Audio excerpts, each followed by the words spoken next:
In this video, we'll be going over one of the alternative screen options for Scoutly called Bird View.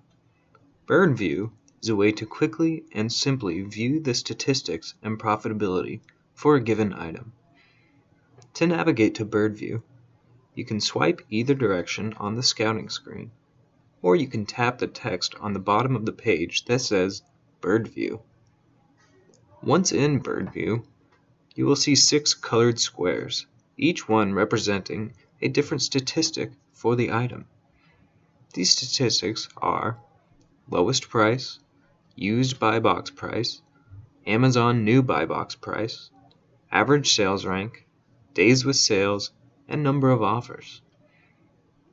The colored squares represent the profitability of each statistic for that given item, green being excellent, light green being good, orange being poor, purple being bad, and red being very bad.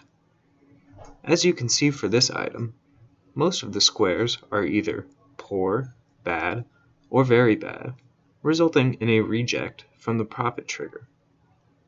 To leave Bird View, simply swipe to a new screen or click the text on the bottom of the page. That does it for our Bird View tutorial. For more tutorials, please see our manual at www.ASellerTool.com/manual.